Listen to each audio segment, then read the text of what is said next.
The 19-year-old alien princess insulted.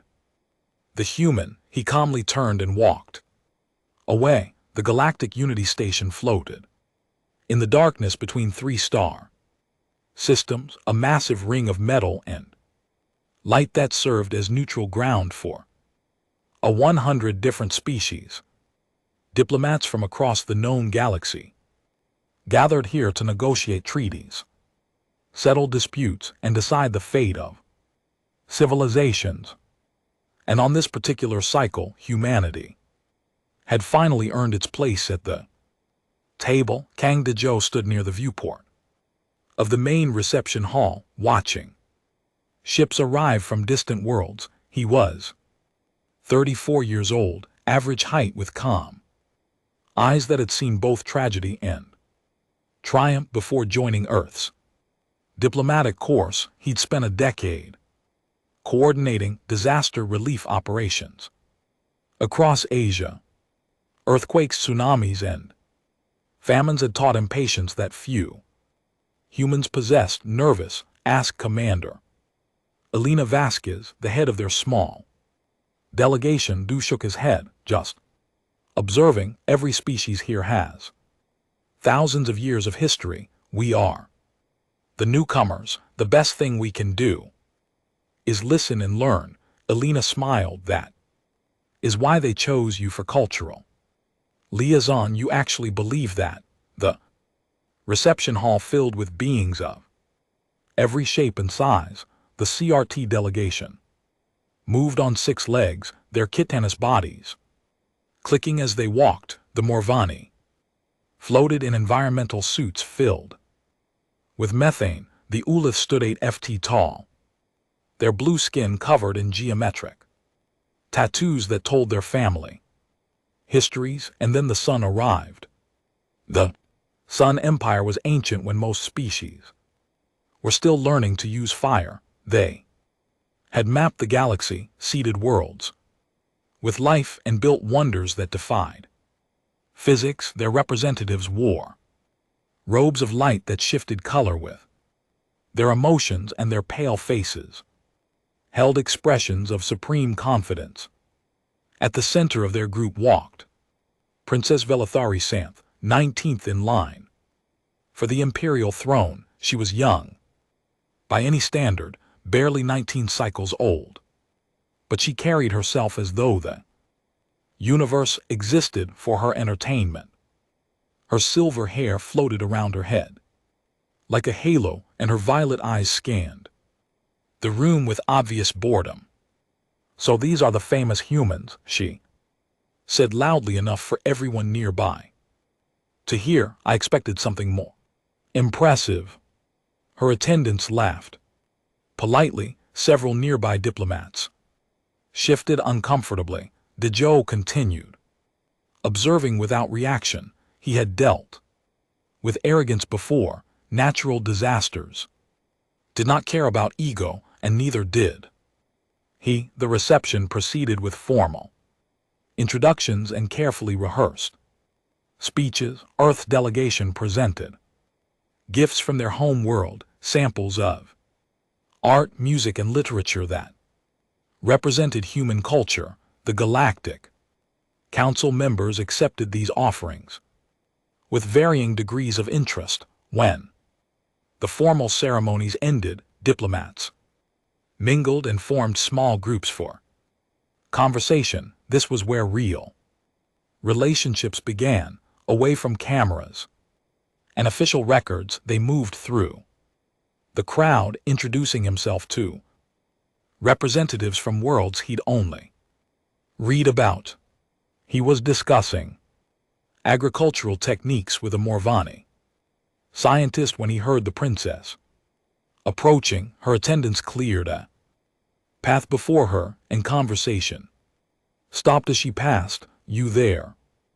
Velithari said, pointing at Dezhou. Human, I wish to ask you something. Dezhou turned and bowed respectfully. Of course, Your Highness. How may I help you? Velithari looked him up and down with obvious disappointment. I have read reports about your species. You come from a world of extreme weather, tectonic instability, and predators, yet you seem so ordinary. Where is the ferocity everyone talks about? We are simply people, Your Highness, Dezhou replied calmly. Like any other species, we have our strengths and weaknesses. The princes laughed, and the sound was sharp and mocking. Strengths. You have no telepathy, no natural armor, and lifespan shorter than my education. Your technology is centuries behind even the youngest council members. I am curious why my empire should bother negotiating with clever animals who still die from weather. The room went silent. Diplomats froze mid conversation. Even the sun attendants looked uncomfortable at such a direct insult. Dezhou felt the weight of every eye in the room. He could sense his fellow humans tensing, ready to defend their species. Ambassador Chen's face had gone red with suppressed anger. Commander Vasquez's hand had moved toward her ceremonial sidearm, but Dezhou simply breathed. He had stood in the ruins of collapsed buildings while survivors cried for help. He had organized food distribution while crowds pushed and screamed. He had learned long ago that anger solved nothing. I understand, Your Highness, he said quietly. His voice carried no bitterness, no wounded pride, no challenge, just simple acknowledgement. He bowed once more, turned and walked away. The princess stared at his retreating back with confusion. Where was the outrage? Where was the groveling apology? Where was the desperate attempt to prove human worth? The other diplomats watched in fascination. In their cultures, such insults demanded response. The Kree would have challenged her to ritual combat. The Ulith would have demanded formal apology. The Marvani would have severed diplomatic ties on the spot. But this human simply left, not running, not fleeing, just calmly walking to another part of the room where he resumed conversation with the Marvani scientist as though nothing had happened. What kind of response was that? Velithari demanded of her advisors. Her oldest counselor, a weathered son named Kareth, frowned thoughtfully. I am not certain, Highness. Human psychology is not well documented, but I do not believe that was weakness. Then what was it? Kath watched the human laughing with the Marvani delegation. I do not know, and that concerns me greatly. Velithari tossed her silver hair dismissively. He is simply too primitive to understand. He was insulted. Forget him. We have more important matters to attend to. She swept away to find worthier conversation, never noticing that the other diplomats now looked at the human delegation with new interest. Something had happened that they did not fully understand, and in the vast complexity of galactic politics, the things you did not understand were often the things that changed everything. The 19-year-old alien princess insulted the human. He calmly turned and walked away. 3 days passed aboard Unity Station, and Princess Velithari waited for something to happen. She expected formal complaints through diplomatic channel. She expected angry messages from Earth's government. She expected the human to approach her again, perhaps to apologize for his rudeness in walking away, perhaps to beg for better treatment. None of these things occurred. Instead, something far stranger took place. The human delegation continued their work as though the princess did not exist. They attended meetings, participated in discussions, and built relationships with other species. They were friendly, professional, and engaged with everyone. They met everyone except At first she barely noticed she had hundreds of diplomats seeking her attention after all, but as the days continued, she began to realize the pattern. When she entered a room, the humans would politely move to another area. When she joined a conversation group, they would find reasons to excuse themselves. When she addressed them directly, they would answer with the minimum words required by protocol and nothing more. They were not hostile. They were not cold. They simply treated her as though she were furniture. This is unacceptable, Velithari complained to Counselor KTH during a private meeting. They are deliberately ignoring me. Yes, Highness, Kath agreed. They are. Then do something about it. Lodge a formal complaint. Demand they show proper respect. Kath hesitated. And what offense will we cite? They have broken no protocols. They respond when addressed. They follow every rule of diplomatic engagement. There is no law requiring them to seek your company. Valari slammed her fist against the table. They are being rude. With respect, Highness, you were rude first. You called them clever animals in front of the entire reception. So what? Lesser species should accept their place. They should be grateful for any attention from the Sun Empire. Kurth sighed heavily. He had served the royal family for 2 centuries, and he had seen many young royals make similar mistakes, but something about this situation troubled him deeply. Highness, I have been studying human behavior since the incident. They have a concept called dignity that does not translate well into our language. It is not quite honor, not quite pride, but something between. When their dignity is violated, they do not attack, they simply withdraw. That sounds like cowardice. I thought so too initially, but consider this. The human Kangbeho has spent the past 3 days building strong relationships with the Muvani, the Krath, and the Ulith delegations. He has shared meals with them, learned their customs, and discussed cooperative ventures. Meanwhile, every diplomat on this station witnessed your insult, and his response. Velithari frowned. What are you suggesting? I am suggesting that he is winning, Highness, not through confrontation but through contrast. When others compare his behavior to yours, what do they see? A calm, dignified human who responds to insults with grace, and a young princess who mocks species she knows nothing about. The words stung because they carried truth. Velithari had noticed the look she received from other delegations. Not the fear and respect she expected, but something closer to disapproval. This is absurd, she muttered. He's just one human. His opinion means nothing. But even as she spoke, she knew that was not entirely true. Meanwhile, Kandiho sat in the station's observation garden, sharing tea with Ambassador Krivos of the Kree Collective. The insectoid diplomat had many questions about human culture, and Diho answered each one with patience and honesty. Your world sounds harsh. Sethos clicked. Earthquakes that swallow cities, storms that flatten entire regions. How do your people maintain hope in such an environment?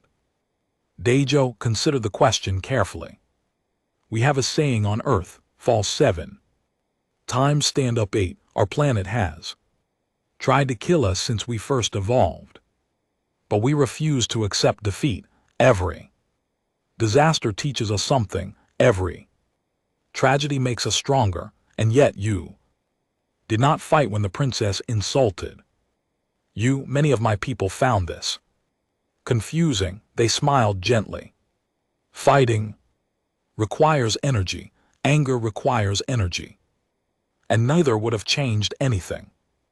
The princess has her beliefs and no argument from me would alter them, so why waste my breath? Instead, I chose to spend my energy on things that matter. Like this conversation, Krivos made a sound that might have been laughter. You are strange creatures, humans. I had expected primitives who survived through aggression. Instead, I find philosophers who survive through stubbornness. Is there really a difference? The Kree ambassador considered this. Perhaps not.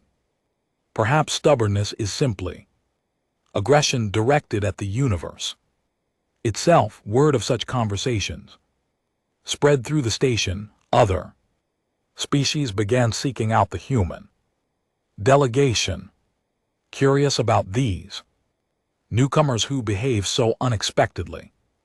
The Ulith invited them to a ceremonial dinner. The Morvani proposed joint research initiatives. Even the reclusive, then who rarely spoke to anyone, sent a message expressing interest in cultural exchange. By the end of the first week, humanity had more potential allies than species who had been council members for millennia, and Princess Velari, who had expected to be the center of attention, found herself increasingly isolated.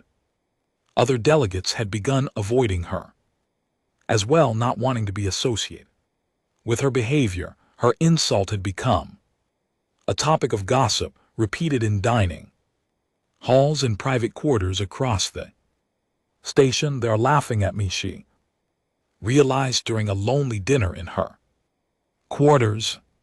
The entire station is laughing at me, and it is all because of one human who would not give me the satisfaction of his anger. She had expected many things from this diplomatic mission. Learning, perhaps, boredom, certainly, but she had never expected to feel small. And somewhere in the back of her mind, a tiny voice began to wonder if maybe, just maybe, she had been wrong about humans after all. The 19-year-old alien princess insulted the human. He calmly turned and walked a ways. The alarm began without warning, a piercing wail that echoed through every corridor of Unity Station. Red lights flashed along the walls and automated voices announced emergency protocols in a dozen languages. Kang Dejo was reviewing trade proposals in his quarters when the first tremor hit. The entire station shuddered, and he grabbed the edge of his desk to steady himself. Years of earthquake response training kicked in immediately. All personnel, the station's central computer announced catastrophic failure detected in power distribution systems. Life support compromised in sectors 7 through 15.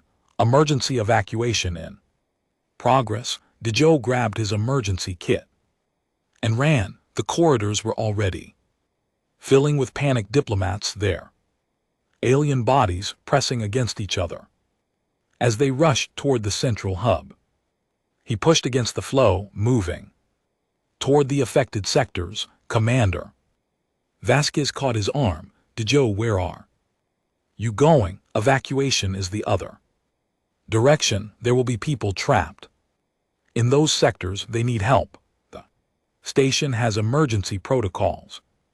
Let the systems handle it. Oh, shook his head.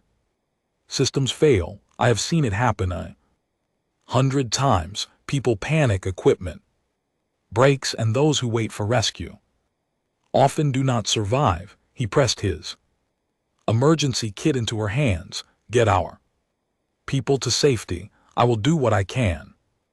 Before she could argue, he disappeared into the chaos. The affected sectors were a nightmare of failing systems.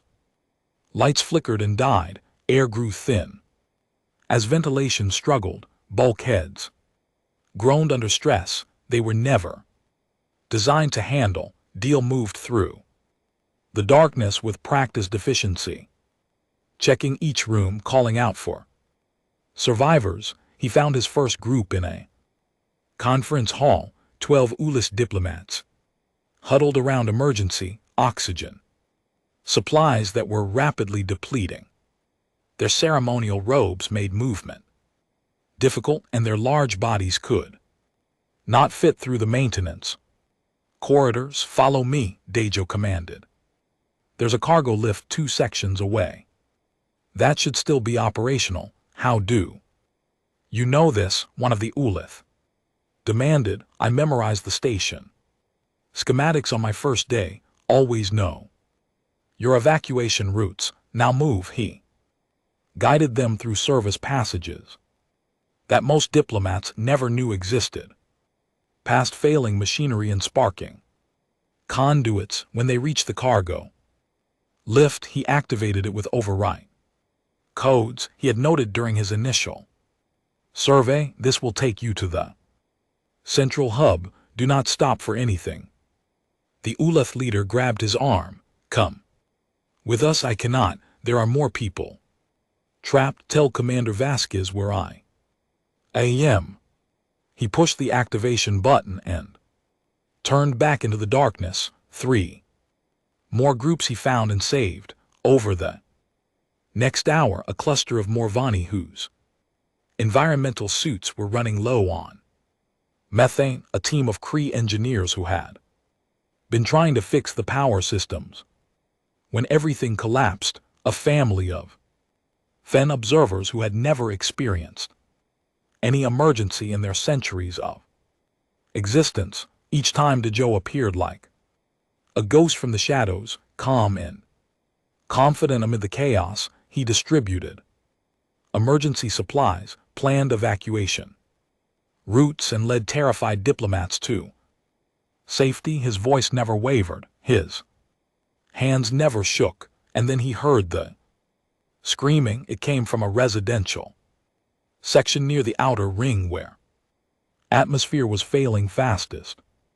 Dejo ran toward the sound, his lungs already burning from the thin air. He found a sealed door with emergency lights flashing red. Is anyone inside? He shouted. Help us, a voice cried back. The door is jammed. We cannot get out. Dejo examined the mechanism. The power failure had triggered the emergency locks, trapping everyone inside. He pulled out his multi-tool and began working on the manual release.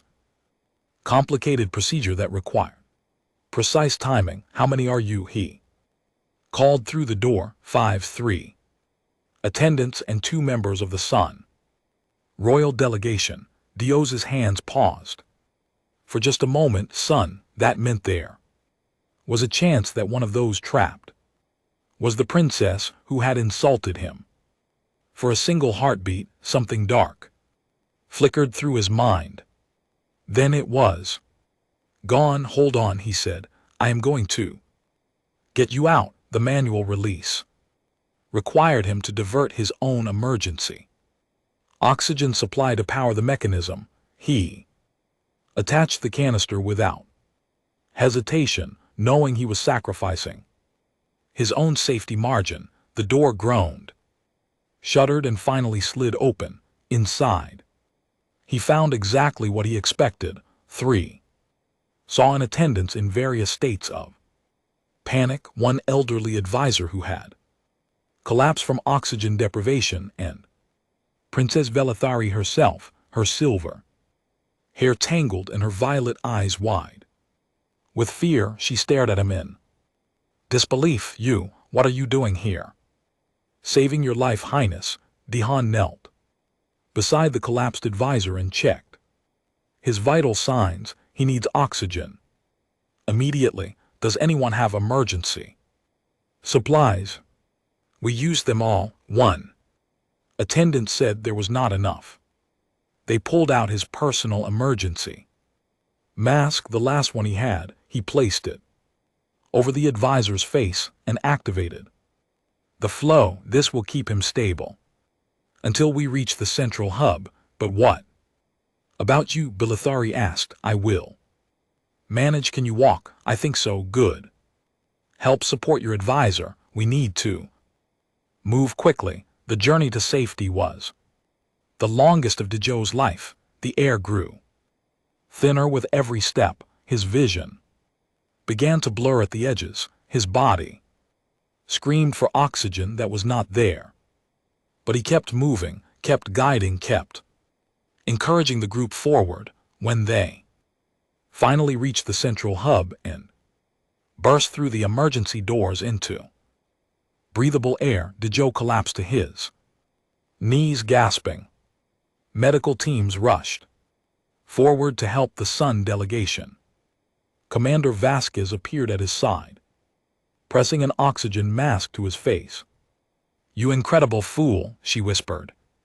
"You almost died." The Ajo managed a weak smile, but I did not. From across the room, Princess Velari watched the human who had saved her life, the same human she had called a clever animal, the same human she had mocked and dismissed. He had given her his oxygen, knowing it might kill him. She opened her mouth to thank him, but he had already turned away, asking about other survivors, organizing medical priorities, refusing to rest despite his obvious exhaustion.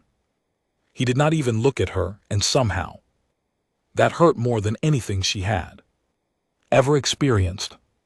The 19-year-old alien princess insulted the human.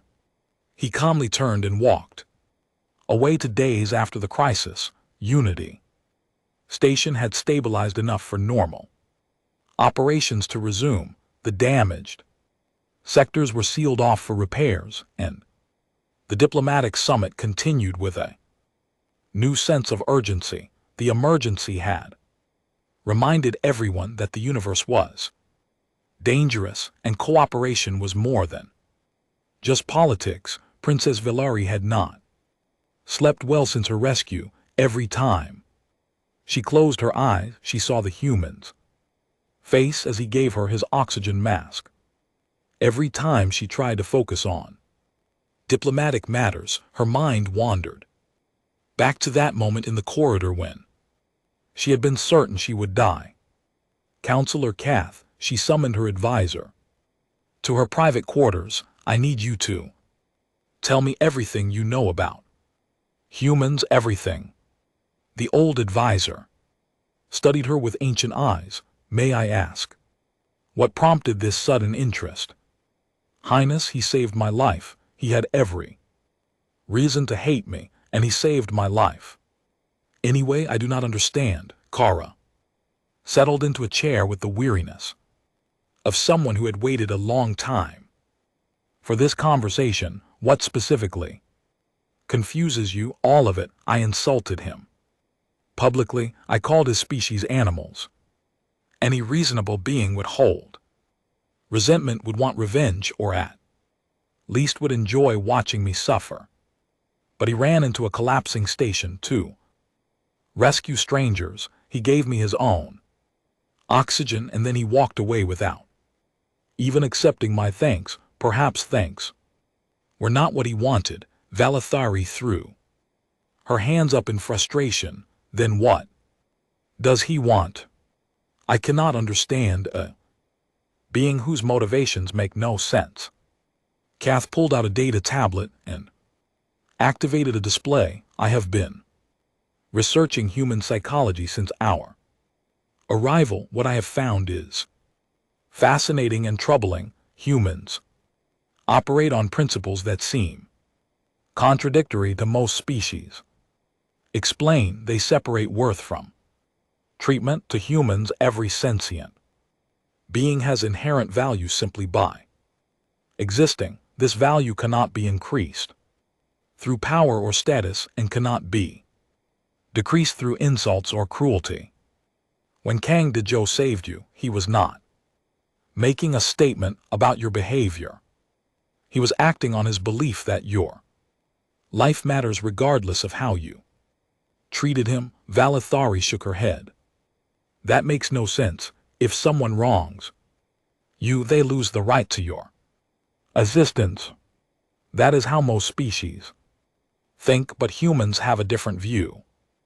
They believe that becoming cruel in response to cruelty diminishes themselves, not their enemy, so they choose kindness even when it is not deserved. Is that not weakness? I thought so too until I researched their history. Kath displayed images and data. On his tablet, humans come from a world that has tried to destroy them continuously for 200,000 years. Supervolcanoes, ice ages, plagues, asteroid impacts, and countless other disasters, yet they survived. Do you know how? Velithari leaned forward. Tell me. They helped each other. When disasters struck, humans did not abandon the weak or punish those who had wronged them. Instead, they worked together, shared resources, and rebuilt.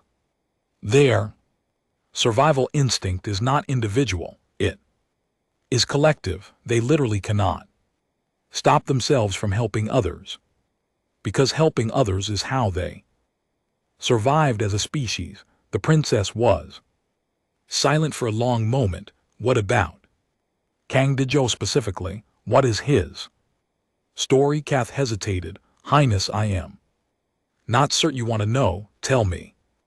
Anyway, the advisor pulled up a personnel file. He was born in a coastal city in the nation of Korea. When he was 12 years old, a massive typhoon struck his region. His entire family, parents, and 2 younger sisters were killed when their home collapsed. He survived by climbing to the roof and holding on through the storm. Velithari felt something cold settle in her stomach. After his recovery, he dedicated his life to disaster relief.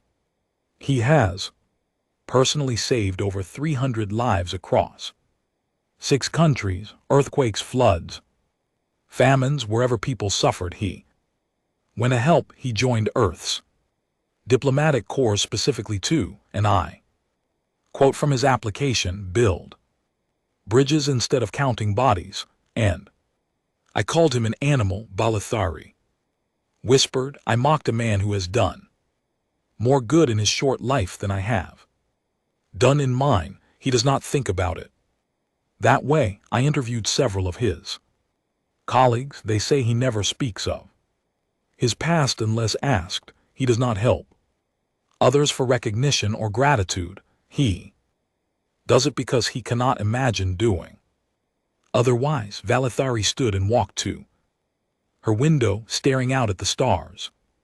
For 19 years, she had been taught that the Sun Empire was the pinnacle of civilization, that other species were lesser beings, tolerable at best, contemptible at worst, that power and status determined worth. But this human, with his short lifespan and primitive technology, possessed something her entire empire lacked. He had genuine goodness, not the performance of virtue, but real compassion that asks nothing in return.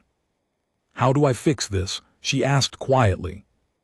How do I apologize to someone who does not care whether I apologize? Kath rose and joined her at the window. That is the wrong question, Highness. You should not apologize because he wants you to. You should apologize because it is right, because you were wrong, and acknowledging that wrongness is how you become better. What if he does not accept? Then he does not accept, but your growth does not depend on his response. It depends only on your sincerity. Velithari nodded slowly. For the first time in her life, she understood that some things could not be commanded or purchased. Some things had to be earned. I wish to speak with him, she said, not as a princess demanding an audience, as one person requesting another's time. Can you arrange this through proper channels? Kara smiled, the first genuine smile he had shown her in years. I believe I can, Highness. I believe I can. He left to make the arrangements, and Velithari continued staring at the stars somewhere out. There was a small blue world that produced beings like Kang Dezhou, a world of disasters and death that somehow created people of extraordinary kindness. She had much to learn, and for the first time in her privileged life, she was willing to admit it. The 19-year-old alien princess insulted the human. He calmly turned and walked away. Observation deck was quiet at this hour, far from the busy corridors where diplomats gathered and deals were made. Stars filled the viewport like scattered diamonds, and the soft hum of the station systems provided a gentle backdrop to the silence. Kang Dezhou arrived first as requested. He stood by the viewport, hands clasped behind his back, watching a distant nebula paint the darkness with colors that had no names in any human language. He had been surprised by the formal request for a private meeting delivered through proper diplomatic channels rather than royal command. The door opened and Princess Velari entered along. No attendants, no guards, no symbols of her status except the simple circlet that marked her bloodline. She looked smaller, somehow younger, as though the weight of her arrogance had been the thing making her seem larger than life. "Thank you for agreeing to meet with me," she said. Her voice was soft, uncertain, nothing like the sharp tone she had used at the reception. Dezhou turned and bowed politely. "Your Highness, how may I assist you?" Velithari winced at the formal distance in his words. "I am not here to ask for assistance. I am here to apologize." "That is not necessary." "Yes, it is." She moved closer, stopping a few feet away. "Please let me say what I came to say." Dezhou studied her for a moment, then nodded. "Very well." Princess took a deep breath. This was harder than she had expected. In her entire life, she had never genuinely apologized to anyone. Her tutors had taught her the words, the diplomatic phrases that acknowledge mistakes without admitting fault, but those felt hollow now, insufficient for what she needed to express. "I do not know how to do this properly," she admitted. "My culture does not have frameworks for royalty admitting fault to commoners, let alone to members of other species. I was raised to believe that my status made me inherently superior, that my opinions mattered more than others. Simply because of my birth." She paused, gathering courage. "I was wrong, not just about what I said, but about everything I believed. I called you an animal and you saved my life. I mocked your species and you showed more grace than anyone in my empire has ever shown. I do not understand how you can be so kind to someone who treated you so poorly, but I know now that my inability to understand is a failure of my own character, not yours." Dezhou listened without interruption, his expression unreadable. "I am not asking for forgiveness," Velithari continued. "I know I have not earned it. I am simply telling you that I was wrong and that I'm sorry and that I will try to be better, even if you never acknowledge me again. I wanted you to know that your silence taught me more than centuries of lectures from my tutors." Silence stretched between them. Velithari felt exposed, vulnerable in a way she had never experienced. She had said everything she came to say, and now the human would respond however he chose. Finally, Dezhou spoke. "Your Highness, I was never angry with you." Velithari blinked. "You were not?" "No. When you insulted me at the reception, I felt sad. Sad because you are young and you have seen nothing of the galaxy except its palaces. Sad because first contact between our peoples could have been something beautiful, and instead it was marked by contempt, I walked away. Not because I was too weak to fight, but because fighting would have accomplished nothing. You felt sad for me, of course. You were taught to look down on others, and that teaching has isolated you from genuine connection. You have attendants and advisors, but how many true friends?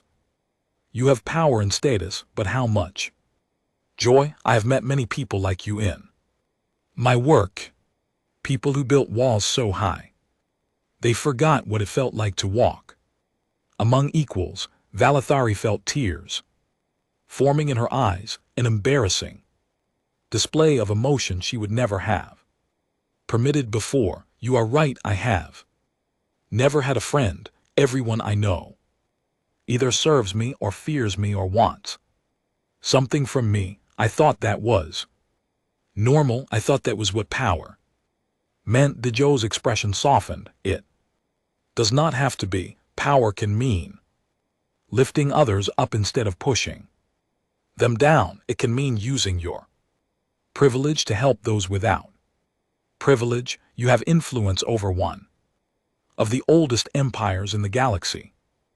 Imagine what you could do with that influence if you chose compassion over contempt. I would not know where to begin. Perhaps there is a way to learn. Dejo turned back to the viewport.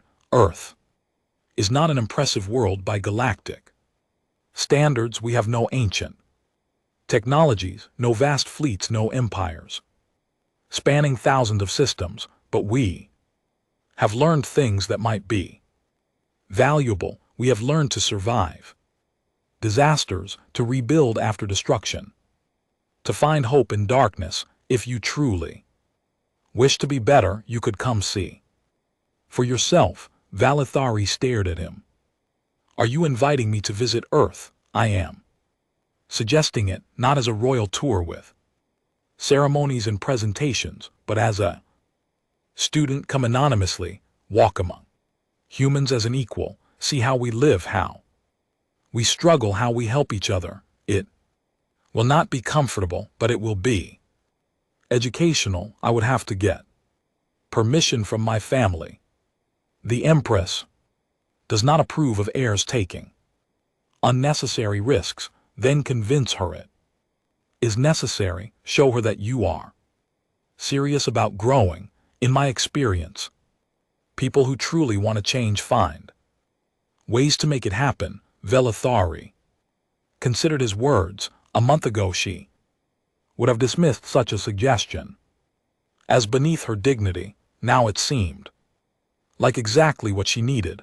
I will try, she said, and thank you not just for saving my life, but for giving me a chance to be better when you had every reason not to. Dejo smiled, the first genuine warmth he had shown her. Everyone deserves a chance to grow, Your Highness, even princesses. He bowed once more and moved toward the door, but paused before leaving. I hope we meet again someday under better circumstances.